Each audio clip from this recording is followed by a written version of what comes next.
سیرت النبی صلی اللہ علیہ وسلم، قسط نمبر 98، عنوان مکہ کی طرف کوچ۔ انہوں نے اس عورت سے پوچھا، وہ خط کہاں ہے؟ اس نے قسم کھا کر کہا، میرے پاس کوئی خط نہیں ہے۔ آخر اسے اونٹ سے نیچے اتارا گیا، تلاشی لی گئی مگر خط نہ ملا۔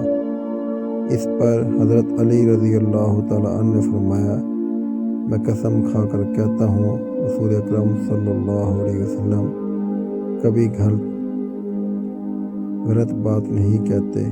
جب اس عورت نے دیکھا کہ یہ لوگ کسی طرح نہیں مانیں گے تو اس نے اپنے سر کے بال کھول ڈالے اور ان کے نیچے چھپا ہوا خط نکال کر انہیں دے دیا۔ بہرحال ان حضرات نے خط لا کر حضور اکرم صلی اللہ علیہ وسلم کی خدمت میں پیش کیا۔ خط حضرت حاطب بن ابی بلتہ رضی اللہ عنہ نے لکھا تھا۔ وہ اس میں درج تھا کہ رسول اللہ صلی اللہ علیہ وسلم نے جنگ کی تیاری شروع کر دی ہے اور یہ تیاری ضرور تم لوگوں کے خلاف ہے۔ میں نے مناسب جانا کہ تمہیں اطلاع دے کر تمہارے ساتھ بھلائی کروں۔ حضور اکرم صلی اللہ علیہ وسلم نے حضرت حاطب رضی اللہ تعالیٰ عنہ کو طلب فرمایا، انہیں خط دکھایا اور پوچھا، حاطب اس خط کو پہچانتے ہو؟ جواب میں انہوں نے عرض کیا، اے اللہ کے رسول، میں پہچانتا ہوں۔ میرے بارے میں جلدی نہ کیجیے، میرا قریش سے کوئی تعلق نہیں، جبکہ آپ کے ساتھ جو مہاجرین مسلمان ہیں ان سب کی قریش کے ساتھ رشتہ داریاں ہیں۔ اس وجہ سے مشرک ہونے کے باوجود وہاں موجود ان کے رشتہ دار محفوظ ہیں۔ وہ انہیں کچھ نہیں کہتے، لیکن یوں کہ میری ان سے رشتہ داری نہیں، اس لیے مجھے اپنے گھر والوں کے بارے میں تشویش رہتی ہے۔ میری بیوی اور بیٹا وہاں پھنسے ہوئے ہیں، تو میں نے سوچا اس موقع پر قریش پر احسان کر دوں تاکہ وہ میرے گھر والوں کے ساتھ ظلم نہ کریں، اور بس اس خط سے مسلمانوں کو کوئی نقصان نہیں پہنچ سکتا۔ قریش پر اللہ کا قہر نازل ہونے والا ہے۔ ان کی بات سن کر حضرت صلی اللہ علیہ وسلم نے اپنے صحابہ کرام رضی اللہ عنہم سے فرمایا، تم نے حاطب کی بات سنی، انہوں نے سب کچھ سچ سچ بتا دیا، اب تم لوگ کیا کہتے ہو؟ اس پر حضرت عمر رضی اللہ تعالیٰ عنہ نے عرض کیا، اے اللہ کے رسول، مجھے اجازت دیجیے کہ میں اس شخص کا سر قلم کر دوں، کیونکہ یہ منافق ہو گیا ہے۔ حضرت صلی اللہ علیہ وسلم نے ارشاد فرمایا، اے عمر، یہ شخص ان لوگوں میں سے ہے جو غزوہ بدر میں شریک ہوئے تھے۔ عمر تمہیں کیا پتہ، ممکن ہے اللہ تعالیٰ نے اہل بدر سے یہ فرما دیا ہو کہ تم جو چاہے کرو، میں نے تمہاری مغفرت کر دی۔ نبی اکرم صلی اللہ علیہ وسلم کا یہ ارشاد مبارک سن کر حضرت عمر رضی اللہ تعالیٰ عنہ کی آنکھوں سے آنسو آ گئے۔ ادھر اللہ تعالیٰ نے سورۃ الممتحنہ کی آیت نازل فرمائی، ترجمہ، اے ایمان والو، تم میرے دشمنوں اور اپنے دشمنوں کو دوست مت بناؤ کہ ان سے دوستی کا اظہار کرنے لگو، حالانکہ تمہارے پاس جو دین آ چکا وہ اس کے ممکن ہے۔ وہ رسول کو اور تمہیں اس بنا پر شہر بدر کر چکے ہیں کہ تم اللہ تعالیٰ پر ایمان لے آئے ہو۔ اس کے بعد حضرت صلی اللہ علیہ وسلم نے مدینہ منورہ سے کچھ فرما دیا۔ مدینہ میں اپنا قائمہ مقام ابو حضرت رحم کلثوم ابن حسن انصاری رضی اللہ عنہ کو بنایا۔ آپ صلی اللہ علیہ وسلم نے 10 رمضان کو مدینہ منورہ سے روانہ ہوئے۔ اس غزوے میں حضور اکرم صلی اللہ علیہ وسلم کے ساتھ 10,000 صحابہ تھے۔ یہ تعداد انجیل میں بھی آئی ہے۔ وہاں یہ کہا گیا کہ وہ رسول 10,000 قدسیوں کے ساتھ فاران کی چوٹیوں سے اترے گا۔ اس موقع پر مہاجرین اور انسان میں سے کوئی پیچھے نہیں رہا تھا۔ ان کے ساتھ 300 گھوڑے اور 900 اونٹ تھے۔ ان مقدس صحابہ کے علاوہ راستے میں کچھ قبائل بھی شامل ہو گئے تھے۔ اس سفر میں روزوں کی رخصت کی اجازت بھی ہوئی۔ یعنی جس کا جی چاہے سفر میں روزہ رکھ لے، جو رکھنا نہ چاہے وہ بعد میں رکھے۔ اس طرح سفر اور جنگ کے موقع پر یہ اجازت ہوگی۔ سفر کرتے کرتے آخر لشکر مردہران کے مقام پر پہنچ گیا۔ اس مقام کا نام اب وطن مرد ہے۔ لشکر کی روانگی سے یہاں پہلے کیونکہ آپ صلی اللہ علیہ وسلم نے یہ دعا فرمائی تھی کہ قریش کو اسلامی لشکر کی آمد کی خبر نہ ہو، اس لیے انہیں خبر نہ ہو سکی۔ مردہران کے مقام پر پہنچ کر رات کے وقت مسلمانوں نے آگ جلائی جو کہ 12,000 کے قریب تعداد تھی، اس لیے بہت دور دور تک آگ کے لو روشن ہو گئے۔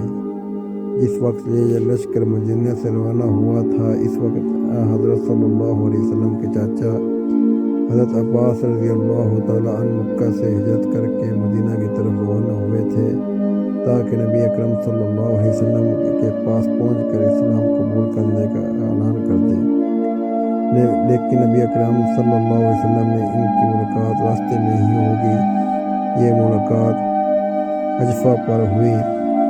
حضرت عباس رضی اللہ تعالیٰ عنہ یہیں سے آپ صلی اللہ علیہ وسلم کے ساتھ چل پڑے۔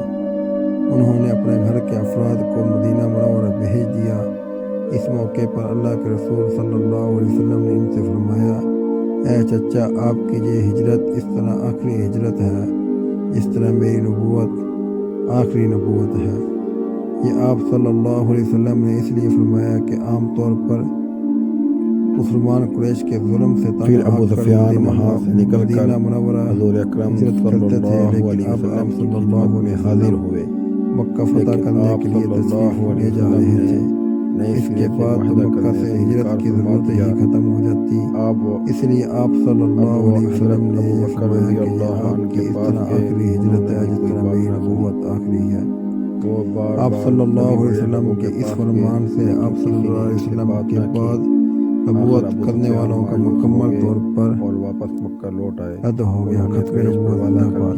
حضرت عباس رضی اللہ تعالیٰ عنہ اس خیال سے مکہ کی طرف چلے کہ قریش کو نبی اکرم بتائیں اللہ کے رسول کہاں تک آ چکے ہیں۔ قریش کے حق میں بہتر ہے کہ مکہ معظمہ سے نکل کر پہلے ہی آپ کی خدمت میں حاضر ہو جائے۔ اپنے گھر والوں کو ادھر یہ اس ارادے سے نکلے، ادھر ابو سفیان بطیر بن ورقہ اور حکیم بن حزام حضرت صلی اللہ علیہ وسلم کے متعلق خبریں حاصل کرنے کے لیے نکلے، کیونکہ اتنا ان لوگوں کو اس وقت معلوم ہو گیا تھا کہ حضرت صلی اللہ علیہ وسلم نے لشکر کے ساتھ مدینہ منورہ چاروں طرف فرمایا ہے شروع ہو گئی، لیکن انہیں یہ معلوم نہ ہو سکا تھا کہ آپ صلی اللہ علیہ وسلم کس طرف گئے ہیں۔ اب جو یہ پائے نکلے تو ہزاروں جگہوں پر آگ روشن دیکھی تو بری طرح گھبرا گیا۔ ابو سفیان رضی اللہ تعالیٰ عنہ کے منہ سے نکلا، میں نے آج کی رات جیسی آگ کبھی نہیں دیکھی اور نہ اتنا بڑا لشکر کبھی دیکھا۔ یہ تو اتنی آگ ہے جتنی عرفہ کے دن حاجی جلاتے ہیں۔ جس وقت ابو سفیان نے یہ الفاظ کہے، اس وقت حضرت عباس رضی اللہ تعالیٰ عنہ وہاں سے گزرے۔ انہوں نے الفاظ سن لیے، چنانچہ انہوں نے ان حضرات کو دیکھ لیا اور ان کی طرف آ گئے۔ حضرت عباس رضی اللہ تعالیٰ عنہ نے بھی حضرت ابو سفیان کے دوست تھے۔ ابو حنظلہ، یہ تم ہو؟ حضرت عباس رضی اللہ عنہ بولے۔ ابو حنظلہ ابو سفیان کی کنیت تھی۔ ہاں یہ میں ہوں، اور میرے ساتھ بدیل بن ولقہ اور حکیم بن حزام ہے۔ تم کہاں؟ جواب میں حضرت عباس رضی اللہ تعالیٰ عنہ نے کہا، اللہ کے رسول صلی اللہ علیہ وسلم تمہارے مقابلے میں اتنا بڑا لشکر لے آئے ہیں، اب تمہارے لیے فرار کا کوئی رستہ باقی نہیں رہا۔ ابو سفیان یہ سن کر گھبرا گئے اور کہنے لگے، اب قریش کا کیا ہوگا؟ کوئی تدبیر بتاؤ۔ یہ سن کر حضرت عباس رضی اللہ تعالیٰ عنہ نے کہا، اللہ کی قسم، اگر حضرت صلی اللہ علیہ وسلم نے تم پر قابو پا لیا تو تمہارا سر قلم کر دیں گے، اس لیے بہتر ہے یہی ہے کہ میرے کھچر پر سوار ہو جاؤ تاکہ میں تمہیں حضرت صلی اللہ علیہ وسلم کی خدمت میں لے جاؤں اور تمہاری جان بخشی کرا لوں۔ حضرت سفیان فوراً ہی حضرت عباس رضی اللہ تعالیٰ عنہ کے پیچھے کھچر پر سوار ہو گئے۔ حضرت عباس رضی اللہ تعالیٰ عنہ اور ابو سفیان اس جگہ سے گزرے جہاں حضرت عمر رضی اللہ تعالیٰ عنہ نے آگ جلا رکھی تھی۔ حضرت عمر رضی اللہ تعالیٰ عنہ نے انہیں دیکھ لیا، فوراً اٹھ کر ان کی طرف آئے اور پکار اٹھے، کون اللہ کا دشمن ابو سفیان؟ یہ کہتے ہی حضرت عمر رضی اللہ تعالیٰ عنہ نبی کریم صلی اللہ علیہ وسلم کی طرف دوڑ پڑے۔ یہ دیکھ کر حضرت عباس رضی اللہ تعالیٰ عنہ بھی کھچر کو ایڑی لگا دی اور حضرت عمر رضی اللہ تعالیٰ عنہ سے پہلے نبی کریم صلی اللہ علیہ وسلم کے خیمے تک پہنچنے میں کامیاب ہو گئے۔ پھر جلدی سے کھچر سے اتر کر خیمے میں داخل ہوئے۔ ان کے فوراً بعد حضرت عمر رضی اللہ تعالیٰ عنہ بھی خیمے میں داخل ہو گئے اور بول اٹھے، یا رسول اللہ، یہ دشمن خدا ابو سفیان ہے۔ اللہ تعالیٰ نے اس پر بغیر کسی معاہدے کے ہمیں قابو عطا فرمایا ہے، لہذا مجھے اجازت دیجیے کہ میں اس کی گردن مار دوں۔ مگر اس کے ساتھ ہی حضرت عباس رضی اللہ تعالیٰ نے فرمایا، اللہ کے رسول، میں انہیں پناہ دے چکا ہوں۔ اب یہ منظر یہ تھا کہ حضرت عمر رضی اللہ تعالیٰ عنہ ننگی تلوار سونتے کھڑے تھے، ادھر حکم ہو ادھر وہ ابو سفیان کا سر قلم کر دے۔ دوسری طرف حضرت عباس رضی اللہ تعالیٰ عنہ کہہ رہے تھے، اللہ کی قسم، آج رات میرے علاوہ کوئی شخص اس کی جان بچانے کی کوشش کرنے والا نہیں۔ یہ سیرت نبی صلی اللہ علیہ وسلم کے بارے میں سلسلہ جاری ہے۔ مصنف عبدالفارانی، کتاب سیرت النبی صلی اللہ علیہ وسلم، قدم با قدم۔ میری ویڈیو دیکھنے کے لیے میرے چینل کو سبسکرائب کیجیے۔ شکریہ۔